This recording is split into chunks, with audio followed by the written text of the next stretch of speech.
Hello again, guys, and you're going to get a bonus video today. We have actually pulled all the carrots out of the garden, and I'm going to walk you through the process of canning them. So hold on and we will get started. Alright, here is our carrot haul. We're fixing to take them inside, get them cleaned up, cut up, and canned. Alright, to start any canning process, you want to make sure you have all of your supplies together. You need your clean jars that do not have any cracks in them, the lids to fit the size jars you have, and the rings that will be holding them on. Alright, we're going to take our good and dirty carrots and take the tops off of them. So you can just crack the tops off, and then you'll take a knife and top them. And what I do is I put it in a kitchen sink of water until I get ready to scrub. So you can top them and feed your tops to your rabbits or your pigs or your chickens or whatever animals you have.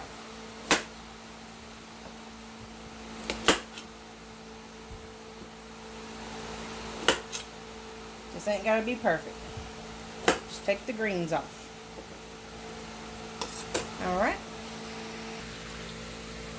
Alright, so once you have your carrots soaking in the water, most of the dirt's gonna come off. But dirt likes to hang around in their little fat rolls. So we have to get all of that out. So I'm just gonna use some cold water and my brush. And you have to scrub, and get it all out. Then they'll be pretty and nice and orange.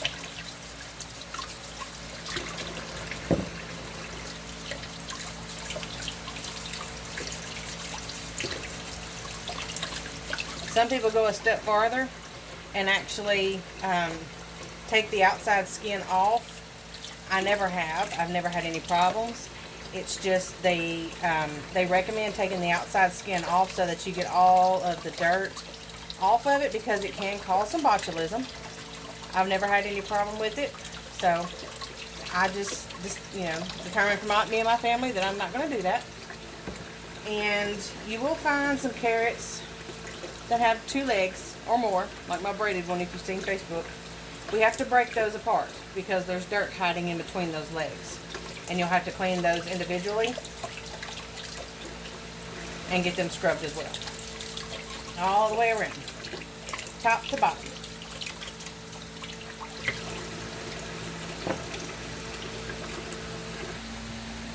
We're taking you step by step, bear with us. Alright, the next step is going to be to chop them up. Now I like to leave my cuts a little thicker because carrots can turn real mushy fast. So we cut them up.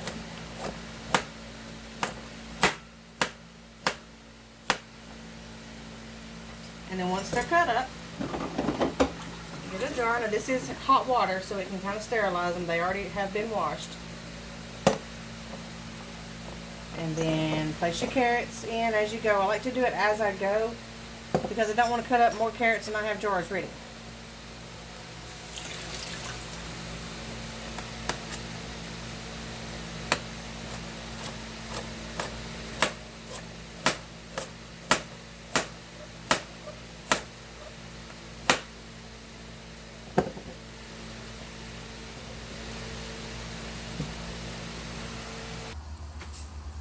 We moved outside to cut the tops off the carrots just to keep the mess out of the kitchen. It's called a kitchen for a reason. Yeah, but it don't have to be dirty. Little smart booty. Where did our buddy go? He's down here. Oh, where's he at? We gotta find our buddy. Where's he at? Oh man, I come out here to catch him. Oh well. We found a frog. I don't know if y'all can see it. Probably not. There's all of our tops laying down there on the ground.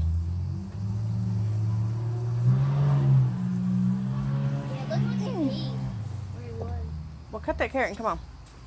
Okay. I can't pick the pan up. There we go. It's our pan of carrots. So we've already done, ooh, look at them curls. We've already done all the long carrots, right? We've already done all the long carrots, yeah. We've already done the long carrots, right? These are the short ones, okay. These are the short Nancy carrots. That's what I showed y'all first, and this is what we've got now. That's kind of good. So we're gonna get caught up, get these clean, get them cut and in jars, and then we'll move to the next step. So we'll be right back. Go. If you want to know how carrots are good enough and the dirt is off of it, you get it for about 30 seconds and you run your thumb or your finger over it. And if it's slimy and your finger can slide across it real fast, that means it's done. Is that right? You heard it from the expert. Alright, so this year I'm keeping a journal of how much I'm producing and putting up. And so I'm going to walk you through weighing your produce. So we've got a standard kitchen scale. This is Ozeri. And we're going to turn it on. And you can change the units here. I've got it set to pounds because I want to see how many pounds I have. So as you place your bowl on top, you're going to hit the tare button and it's going to zero it back out. Okay? So here's our carrots. Yummy, yummy. And I'm actually going to count them and weigh them so I can write it down. Sorry, excuse me. Alright. So we got 1, 2, 3, 4, 5, 6, 7, 8, 9, 10, 96, 97, 98, 99, 100, 1, 2, and a few snackers. That's a lot. How much is that? Got about 105. They weigh in at 5.813 pounds. 5.8 pounds. I weigh more than So we're going to get that wrote down, and we're going to chop these up real quick, and then we'll get them jarred. We'll be right back. Alright, we finally got them all cut. Got them in jars, and this is what they look like. And then pull all the way up to the top, and you need to tap them down so they will fall. Fill in any little spaces. Tighten them down.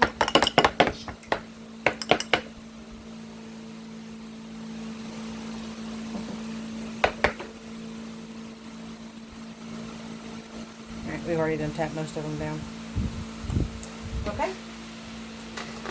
So now we use pickling or canning salt, or you can use Himalayan salt, any kind of non-iodized salt, because the iodized salt does not preserve. All right, and to make it easier, I'll take it out of that bag because it's hard to get in this bag because it's so tiny. So I'll pour it in a container.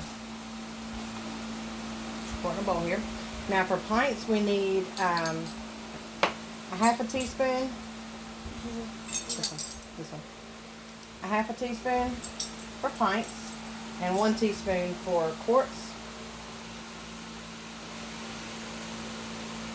And my lovely assistant help me.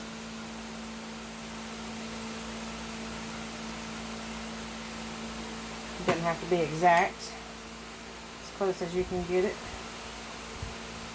That's a little much, but that's okay. It'd be okay. It'd be okay. Let me get some more salt. One more. One more. I have to open up the new bag.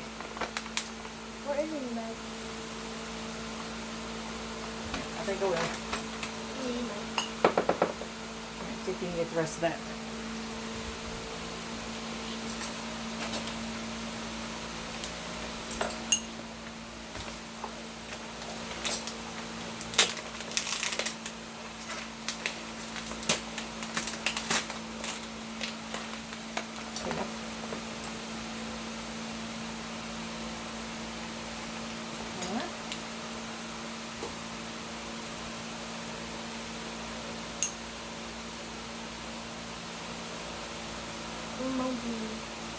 The first batch of carrots that we did, I did brown sugar carrots, and they were 1 tablespoon of brown sugar and just like 1/8 of a teaspoon of salt, and then you'll process them the same way as we're doing here. So from here, yeah, we gotta put water in there.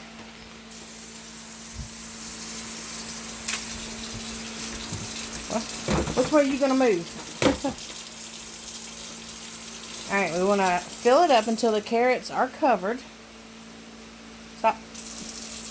Okay, now, see the little bubbles in there? We've got to get those out because it'll cause your water to actually go down. So just twist it. Some people have chopsticks or a debubbler that they put in there. We have just a hair more. Alright, so the carrots are covered now. I don't see any bubbles in there. That one's done. We're going to finish the rest of these real quick. We'll be right back. Alright, so from here we've got them all full of water, and we've got the salt in there. So now we're going to take the lids here. I'm just going to rinse them off a little bit. You can see there's some of the ones that kind of got loose from last year. Just going to put them on top.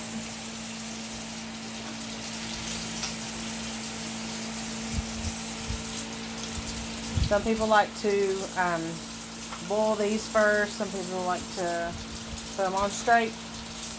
Either way is fine whenever you're doing it this way, because they should come sterile. They should come sterile. I just like to rinse them off with a little hot water and just put them all on top. A little more. And 3 more. It's hot. Hot. Yeah, it's hot. Here, give it here. So I just rinse it off just to get the oil off of it or whatever they may have on it when producing. Alright. Here comes the rings. Hi, Daddy. Hi. He's so thrilled to be helping me. Always. Alright, you gonna put them on there?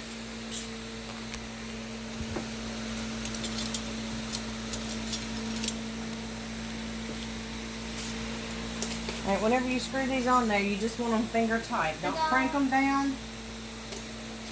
Put them on there until you can tighten it with your fingers. When it stops, that's when you stop. Don't crank it down because then it won't be able to release the pressure when it's boiling inside the canner. And they will explode.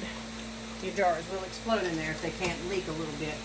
They boil in here, they build up pressure, and then it does release a little bit out of here. So as they cool and it goes down, it sucks the top down, and that's what creates that vacuum seal.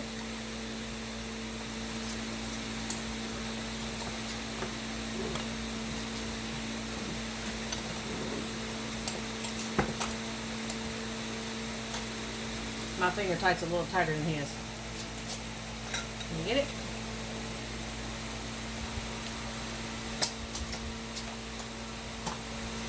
There you go. That's it. Alright. So we got them ready for the pressure canner.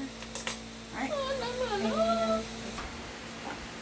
Alright, so here we've got a Presto 16-quart pressure canner. You have to have this in the bottom. Mine looks a little rough. It's been used a little bit. You have to have that in the bottom in order to keep the jars off the bottom because the direct heat will bust it. You also have to have your seal in the top. You have to make sure that it's good and don't have any cracks anywhere. And then they have weights that come with them, like this one right here. And each of these on here, it'll tell you, each of these, this is 5, that's 5, so this is 10. And then there's another ring that it provides you can put on there for 15 for higher altitudes. But for this we use 10 pounds, so I've got the 5 and 5. Alright. Ready for water now? Okay, we're going to set our jars in here. And this one does 8 around the outside, 8 pints around the outside, 1 in the middle. Or you can just do the 8 pints, whichever you want to do. Whichever one you want to do. And then one can go in the middle. Or it does 7 quarts. You can do 8 or 9 pints and 7 quarts. Whichever We one need water. you need. Yes, we need to put water in it.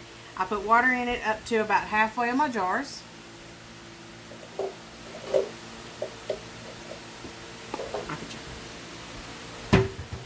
Yeah.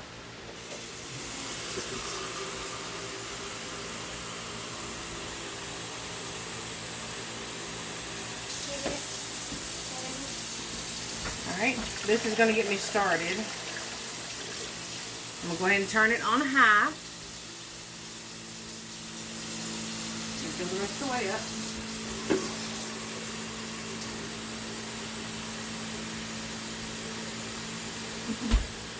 I'm going to have this cut.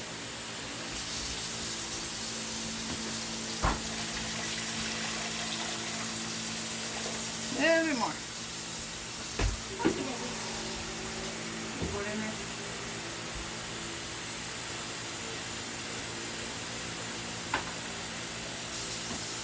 Alright, try that. That should be about right. Should, but that mean it is. That's right. Yep, that's good. Okay. Now, we want to put the lid on. The lid is going to have a little arrow. Mine's so old you might not can see it. Has a little arrow right there. And over here on this handle, it has the same arrow. So you have to match these arrows up. And it's going to slide over these little notches that are in the pressure canner. These little notches right here. They're going to meet. They're going to meet up. Push down just a little bit and turn. Some people are going to tell you to go ahead and let this have steam coming out of it, and then put the weight on, wait 10 minutes, and then start your timer for 25 minutes. This is 25 minutes for carrots in pints. And but I grew up put the weight directly on it, and we listen, because there's no, on my canners that I use, there's no pressure gauge. You can also buy them with the pressure gauge up here that'll tell you the weight. You use a weight, and then you have a weight gauge, so you can make sure that you keep it within the weight that you need. I don't use those. I don't know really how to use those. I think those are a little bit newer, but this is the way I've always done it, so that's what I'm comfortable with doing. So I have it on high. It's going to build up pressure, and then when this thing right here starts jiggling, it'll go back and forth, releasing some of the steam. Whenever it goes back and forth, then I start my timer. So we will be back with you as soon as it goes off, and I will show you what to do at that point. Alright, I'm going to hop back on here through the different stages it's going to go through. Alright, you have this little rubber stop here. It's not going to do anything, but just close that hole off just in case you have to take it off for any reason, but I've never had to use it. Back here, you have a little pop-up seal. And if you can see it, it's spitting out steam as it's coming up just a hair. So that's normal. There it goes. That's normal. And as soon as it builds up enough pressure inside to push that little knob up, it'll pop up and stay there. And then it'll build up enough pressure. It'll build up 10 pounds of pressure for this to jiggle. So I just want to let you know that that's normal and to be expecting that. And I will be back with you during the next phase. Alright, that piece is fixing to pop up. I was going to see if we could watch it.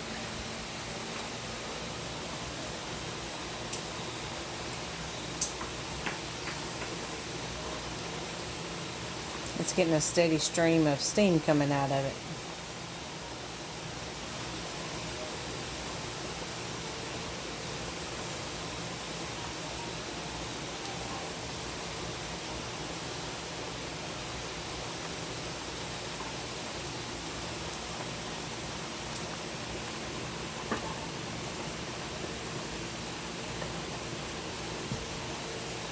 It's fixing to pop up.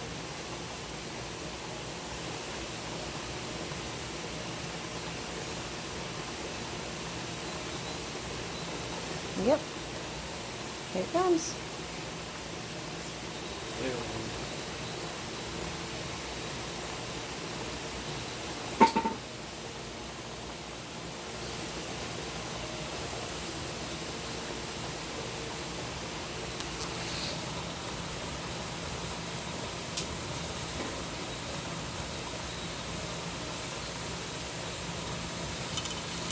There it goes.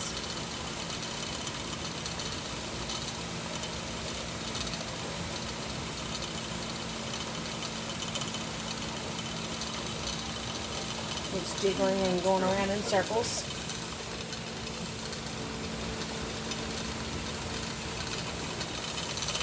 There we go. It's popped up.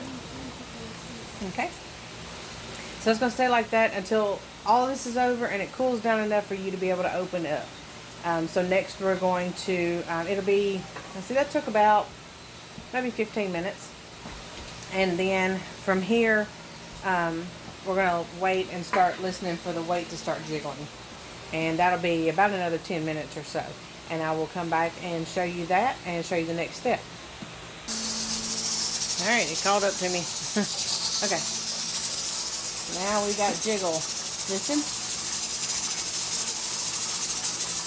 Okay. So now on my stove, and every stove is different. I have had some I had to turn on medium, but on this one I have to turn to medium high. So you just have to listen. If you use this kind, if you use this kind of canner, you want to keep it jiggling, but not really keep the high of the pressure up. You've got to keep it right at 10. So you don't want the jiggling to stop. You want it to start slowing down a little bit. So if you listen, since I turned it down, it started slowing down a little bit. And that's what I do is I know my stove, and my stove is right at medium high is the sweet point. You listen to it. It's slowed down and it's gotten quieter. And that right there is the pressure that you want to keep it at. So you just have to listen to it. And mine, like I said, mine is a medium-high stove. Yours may be medium. Yours may be between medium-high and high. I have had to do that because on certain eyes it's a little less warm than others. So I've had to turn it up to between medium-high and high in order to keep that rhythm going. But it's starting to quieten down, and that's the rock you want it to stay at.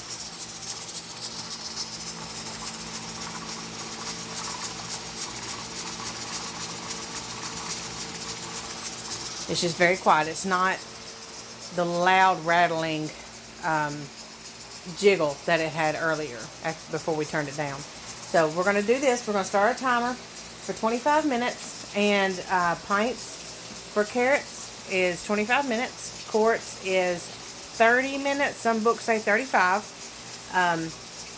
And that's still at 10 pounds of pressure. So we're going to let this go for 25 minutes, and then we'll bring you back. And I actually have one that's right beside it that we did earlier that I'm going to open up shortly and let you see that. How long is your video? Okay. So this one is actually still going. I'm going to go ahead and show you the finished one. Right at 25 minutes, you want to cut the eye off, and if you can, slide the canner off of the eye. And you don't want a flat top. You don't want to do this on ceramic. You need a coil eye. I don't suggest gas, but a lot of people do use gas, but you have to watch the heat with the gas because it will warp the bottom of your canner. So if you can stick to coil eyes, the old-fashioned coil eyes, that'll be great. And then with mine is so wide that I actually got that for a reason for canning. But I can actually slide it off the eye into the middle of the stove and let it cool off. So I'm going to open this one up, and we will show you what it looks like as soon as it gets done. And it has to be cool enough to where that little thing in the back goes down, and there's no longer steam coming out the top. And if you want to, like whenever this is still on here, if you're not sure, just come up and kind of tilt it just a little bit.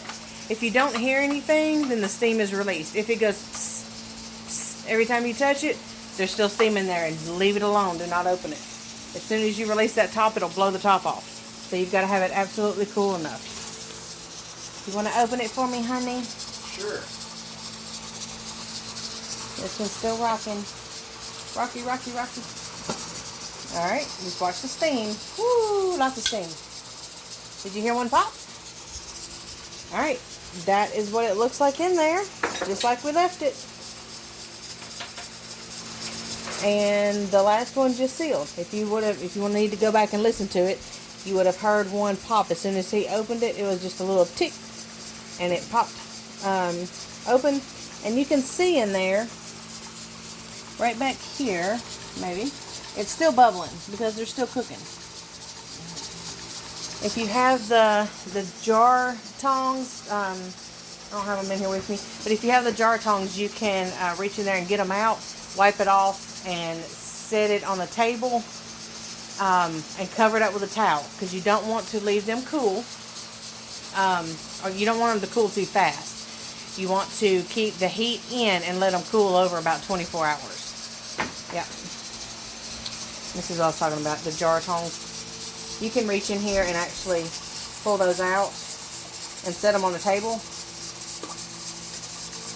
Cover them up with a towel. Leave about 1 inch of airspace between them, between your jars. You don't want them touching. You need airflow through there, so they will cool off a lot easier and stop cooking. And I will show you the ones that I did in here earlier with our first batch. And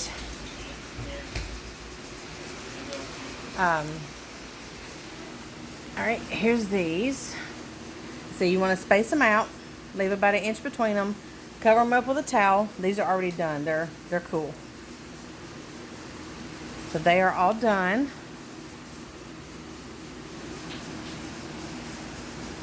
They've all sealed. And last thing that I actually learned this year, I did not know this. Well, was it last year? It was last year. That to store these, you actually have to take the rings off of them. Let's see if I can get one off. This one's done tightened down. You actually have to take the rings off of them because they hold water and they'll rust. And see, this is not going to come off because it's sealed. If you happen to have one that pops up and down that's not sealed, go ahead and stick it in the refrigerator and use it in the next week. But take all the rings off and store them like that. Come back in here. But like you see, I've taken all the rings off of some of mine. I missed that one. But you have to store them with the rings off of them because you don't want the rust to build up around the top of it. And it'll actually cause some bacteria to grow up. If you leave the rings on and they rust, it could cause bacteria to grow because there's water sitting under there causing that. And you'll have to get that off in order for them to completely dry, because it may actually leak under the lid and into your jar, and it will cause botulism and actually cause it to mold. Now, of course, use your common sense whenever, opening canned jars and stuff, because you have to see it. If it's mold, it's no good. If it's mildew or, mold growing on top of your food, it's no good. If it smells funny, don't eat it. Use your common sense. God gave you 5 senses, 6 senses. How many senses did he give us? 5 senses. So, some people have 6. They're just weird. But, they have 5 senses, and just use them.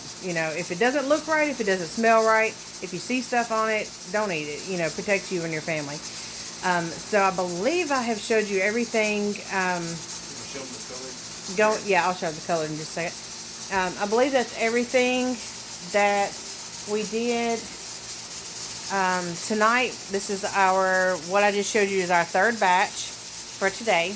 And we've got one more that we're actually going to wait and do tomorrow. But Logan, this is his thing. Rainbow carrots. Purple, yellow, white, and orange. And we got some pink ones. Some that aren't quite purple. Yeah. Yep. So him and Daddy is finishing those up. And we're just going to put them in the refrigerator for tonight. But the other day I did can some.